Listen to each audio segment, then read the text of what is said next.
NSJT. No secrets, just truth.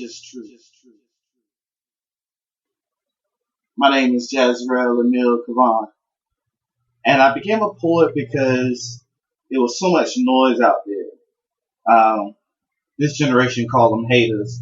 I call them anti-lovers, non-dreamers, and I'm a daydreamer. I believe in creating the world around you, shaping it, molding it by the words and the deeds that you do. I began to write poetry when I was 16. I had so much going on in my life that it was hard for me to actually express it. And I began to say that was more written than spoken because I would not talk about certain things. It just wasn't comfortable for me. I was abused for most of my life and I didn't have a voice. I was one of the voiceless. And I watched so many people who knew what was going on with me be silent and just stand back and watch and never stood their ground and protect me or my sister. So, I was 16 years old and it dawned on me, he who did not create you cannot destroy you. And that became a powerful statement to me. And NSJT was born, No Secrets, Just Truth, because most of my life had been lied to about my father and so many different things. And I watched the adults around me believe that they were good at hiding the truth of who they were. Like the children couldn't see them for themselves. And I watched so many young girls not understand how a relationship should be, how they should be courted, how poetry was important, how flowers was important, how the first date is the most amazing thing that's supposed to happen, the first kiss. And I was shocked. I lived in a low income neighborhood, but I didn't consider myself, greater, better than anybody. I just lived inside my own bubble. And my own bubble became my own world and it became my own sense of safety, and it became a kingdom to me.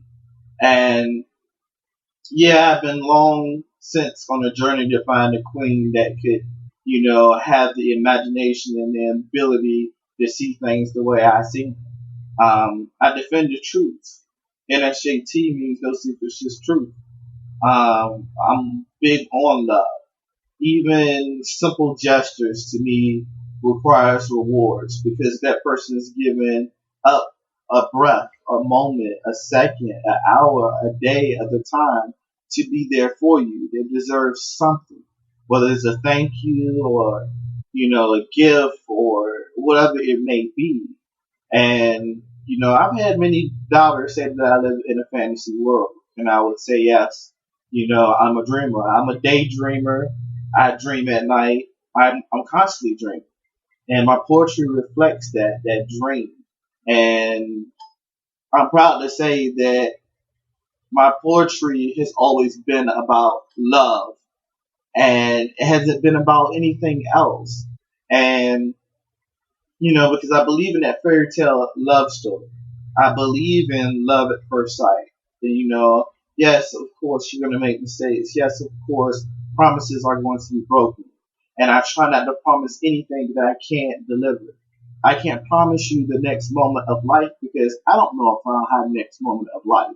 So for me, I live by a standard that's completely different. I write poetry, like I said, because of the noise that was out there and still out there, because of the anti-lovers, those who really don't believe in love and pretend that they do, and the guys who secretly out here just scheming, trying to jump in, women's pants, and it's about counting the numbers of how many people you've been with. And if you got to find this girl and, I was with her, but yet you didn't treat her like a queen or a princess, and, I have two nieces and I want them to grow up in a world where they believe in fairy tale love, where they will wait for fairy tale love to happen to them and not feel like they just have to settle.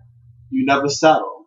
Anybody who want to Lex, they don't settle for a neon. They wait for the Lex. They save up their money and get the Lex. And those people who settle for the neon are the ones that's griping about the neon and how it's breaking down and how they didn't like it, but they got it to get from point A to point B. You can't do that in a relationship. You know what I'm saying? You can't do that in love. And I think I've been an outspoken critic of how people deal with their relationships and act in their relationships. And I think it's made me a stronger and better man for that.